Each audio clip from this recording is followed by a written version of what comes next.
Pemirsa, pasca insiden jatuhnya pesawat tempur jenis T-50I Golden Eagle di wilayah Kecamatan Keradenan, Kabupaten Blora, Jawa Tengah, pihak TNI melarang penduduk mendekati lokasi kejadian.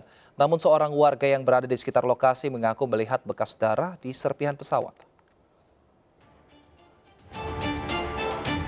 Petugas masih menyisir dan mencari bekas serpihan pesawat tempur jenis T-50I Golden Angel milik Lanut Iswahyudi Madiun di lokasi jatuhnya pesawat. Penduduk sekitar dan awak media yang hendak meliput dilarang mendekat ke lokasi dan hanya boleh melihat dari jarak sekitar 500 meter. Salah satu warga desa Nginggil, Kecamatan Keradenan, Kabupaten Blora, Jawa Tengah mengaku sempat melihat bekas darah serpihan tubuh korban yang berceceran dan menempel pada serpihan pesawat. Selain serpihan-serpihan itu yang jenengan lihat waktu itu apa aja, Pak? Ya cuma serpihan kecil-kecil itu dan kayak bekas darah-darah itu membulat gitu tempat lokasi sana. Sebelumnya pesawat itu diawaki satu penerbang, yaitu Letu PNB Alan Safitra Indra, jatuh saat sedang latihan Night Tactical Intercept di kawasan hutan di desa Nginggil, Kecamatan Keradenan. Pesawat tel number TT5009 itu take off dari Lanut Iswahyudi sekitar pukul 6 sore dan dinyatakan hilang kontak pada pukul setengah 8 malam. Saat insiden terjadi, sejumlah warga di desa Nginggil mengaku mendengar suara ledakan cukup keras sebanyak 1 kali. Setelah didatangi, ternyata banyak serpihan logam yang merupakan pesawat tempur jenis T-50I Golden Angel yang dinyatakan hilang. Dari Blora, Jawa Tengah, Heri Purnomo, Anyus melaporkan. Hingga saat ini petugas terus mencari serpihan pesawat tempur TNI Angkatan Udara yang jatuh di Blora, Jawa Tengah. Kondisi badan pesawat yang merangsek ke dalam tanah menyulitkan evakuasi. Petugas masih mencari serpihan pesawat tempur jenis T-50I Golden Eagle milik Lanut Iswahyudi Madiun di lokasi jatuhnya pesawat di Desa Nginggil, Kecamatan Keradenan Blora. Petugas melarang penduduk mendekat dan hanya mengizinkan melihat dari jarak 500 meter. Sejumlah serpihan logam dan juga jasad pilot sudah dievakuasi. Jasad pilot dibawa ke Balai Desa Nginggil untuk selanjutnya diotopsi. Sementara warga desa mengaku sempat mendengar suara ledakan keras sebanyak 1 kali dan juga melihat serpihan logam di lokasi jatuhnya pesawat.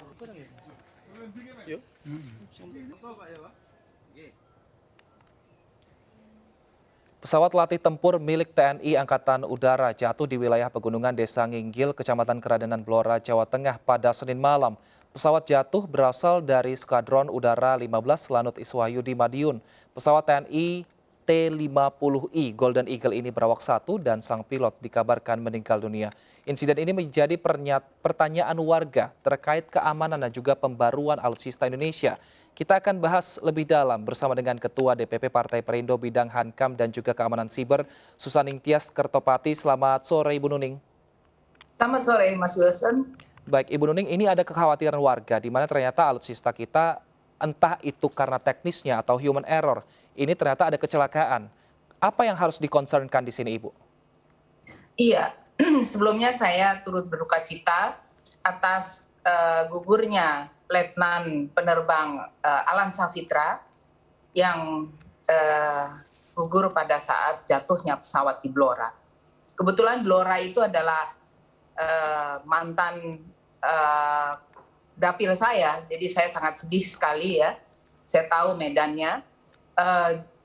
Jatuhnya pesawat tersebut harus diinvestigasi secara holistik, Mas.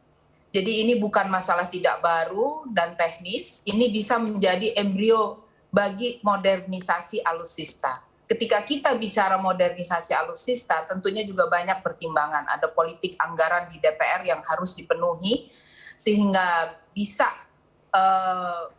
mendukung TNI dari apapun ya, dari matra apapun untuk memperbarui alutsistanya. Jadi hal yang terpenting diketahui di sini adalah bahwa sebelum pesawat itu berangkat ada yang namanya proses kirka, yaitu perkiraan keadaan. Di situ dilihat beban, lalu kesehatan dari pilot, kesiapan dari pilot, dan co-pilotnya tentu, lalu kemudian mesin-mesinnya, dan lain sebagainya, juga tubuh dari pesawat itu sendiri. Nah, ketika itu tetap diterbangkan, artinya itu sudah final bahwa layak untuk terbang. Nah, ini kan jatuh tentu kita harus bertanya, harus dievaluasi.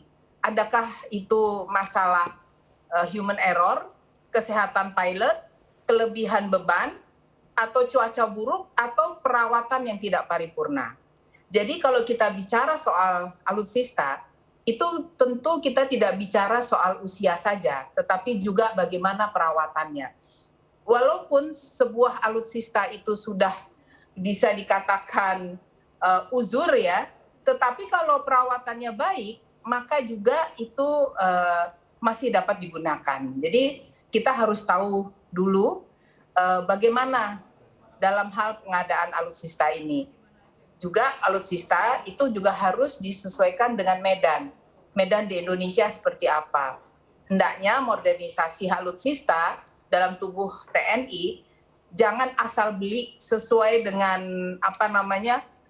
penjual ya atau produsen yang menawarkan ya dengan harga yang baik menurut hitung-hitungan ya, tetapi harus juga ada variabel pengukurnya, jangan sampai tidak sesuai dengan alam Indonesia. Nah, jatuhnya pesawat ini kan digunakan untuk naik tactical intercept ya. Jadi ini ada tambahan yang harus diperhatikan. Jadi ada proses intercept yang dilakukan. Tentu itu harus diawaki oleh seorang awak pesawat yang piawai.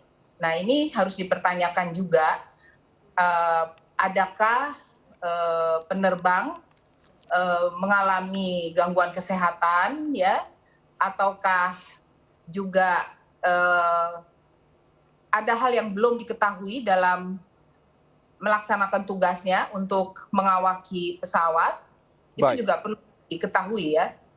Baik, tapi Ibu Nuning kalau misalnya tadi bicara soal anggaran, berarti kan perawatan ini juga ada prioritas mungkin untuk anggaran perawatan dari pesawat tempur yang mungkin terbaru atau mungkin pesawat tempur yang mungkin sudah uzur tadi seperti itu umurnya. Seperti apa sebenarnya pembagian dari anggaran ini untuk perawatan dari pesawat-pesawat tempur yang ada di Indonesia, dan juga apakah wilayah ini mempengaruhi mengenai anggaran untuk perawatan tersebut, Ibu Nuning? Iya, kalau ada pembelian alutsista itu kan pasti ada transfer of technology ya. Nah, sulitnya begini, kan saya pernah di Komisi 1 DPR, tentu saya tahu bahwa yang namanya transfer teknologi itu tidak begitu mudahnya. Ada satu industri yang tidak mau jujur sepenuhnya 100% memberikan teknologinya kepada kita, meskipun kita memberi dalam jumlah yang banyak misalnya. Nah, itu kan suatu hal yang belum tentu khalayak mengetahui ya. Jadi memang kalau soal biaya perawatan itu ada, semakin uzur tentu semakin banyak ya, semakin dibutuhkan banyak biaya untuk merawat. Jangan sampai ada kanibalisasi. Kanibalisasi ini misalnya ada yang sudah tidak digunakan tapi peralatannya masih baik ya, masih dapat digunakan misalnya untuk kebutuhan alutsista yang lain. Nah, ini kalau misalnya sering digunakan tanpa adanya evaluasi, tentu itu juga akan berakibat dengan tidak baik. Saya yakin TNI sudah tidak melakukan itu. Mungkin di masa perang dulu karena masih sulit ya pengadaan, mungkin saja itu terjadi, tapi mungkin kalau sekarang sudah semakin baik ya. Menurut pandangan saya, jatuhnya pesawat ini tidak semata-mata karena pesawatnya, bisa saja karena penerbangnya atau beban yang dibawa itu terlalu berat, atau juga ada cuaca yang buruk ya, lalu ada sistem dalam peralatannya, karena itu di situ kan tertulis bahwa night tactical intercept, penggunaan perangkat intercept itu kan kita tahu tidak mudah ya, jadi dan itu penerbangan malam. Oleh karenanya saya mendorong ada investigasi yang paripurna dari TNI AU ya, juga berikut mitra-mitranya, agar agar jangan terjadi lagi seperti itu. Saya sedih sekali kalau melihat ada perwira TNI yang harusnya jadi jenderal ya sebelum waktunya sudah gugur. Baik, lalu Ibu seperti apa saat ini sebenarnya kesiapan alutsista kita dan mungkin kalau untuk persentase apakah memang banyak yang dikatakan dengan teknologi canggih atau memang banyak juga yang masih dalam kategori yang sudah lama yang kita punya? Kalau tanya seberapa banyak kita membutuhkan, negara kita kan luas sekali ya. Satu wilayah saja kita bisa membutuhkan sekian banyak alutsista ya. Laut kita dari Sabang sampai Merauke, lalu kemudian daratannya seperti itu. Tentu kita masih kekurangan, Mas. Tetapi dalam hal ini kan kita juga harus menyesuaikan politik anggaran dari APBN yang ada. Lalu kemudian non APBN seperti apa. Itu semua harus digodok dengan matang di Komisi 1 DPR RI. Jadi kalau menurut pandangan saya semakin banyak alutsista itu diperbarui lalu kemudian sesuai dengan medannya itu akan semakin baik. Baik, kalau berarti salah satunya yang menjadi concern juga adalah anggaran. Nah, kalau anggaran ini dari Kementerian Pertahanan sendiri apakah memang perlu untuk anggaran tahun depan ini nanti ditambah Ibu Nuning? Kalau soal anggaran itu ya, saya sih setuju-setuju saja karena memang kita perlu kok sistem pertahanan yang kuat ya. Tetapi kan tidak semua pihak melihat bahwa pengadaan alutsista ini sebagai yang utama.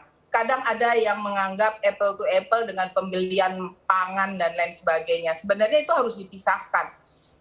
Tidak bisalah pembelian pangan lalu apple to apple dengan pembelian alutsista. Semuanya penting, tidak ada yang nomor satu yang mana begitu. Kalau menurut saya ya sebaiknya kalau soal politik anggaran kan begini Mas prosesnya. Dari pihak mitra DPR misalnya Kementerian Pertahanan kan mengajukan nilai sekian. Nah yang disetujui sekian kan belum tentu sebesar yang disetujui begitu. Ya kalau menurut saya sebesar-besarnya aja wong kita juga butuh kok alutsista yang mumpuni yang dapat menjaga kedaulatan NKRI. Menurut saya tidak salah apabila Kementerian Pertahanan memberikan usulan anggaran yang cukup tinggi gitu. Karena memang alutsista itu harganya mahal ya, sesuai dengan teknologinya. Baik, kita harapkan semoga kejadian ini tidak terulang kembali dan juga semoga pihak-pihak terkait yang ada di dalamnya bisa mengusulkan mungkin anggaran yang tepat untuk perawatan maupun pembelian alutsista sehingga bisa mengamankan seluruh wilayah Indonesia. Terima kasih Ketua DPP Partai Perindo Bidang Hankam dan juga Keamanan Siber, Ibu Susan Ingtyas Kertopati. Sehat selalu Ibu. Terima kasih. Selamat sore. Pemirsa, usai jeda kami akan segera kembali dengan informasi menarik lainnya bersama dengan rekan saya Aprilia Putri. Tetaplah bersama kami.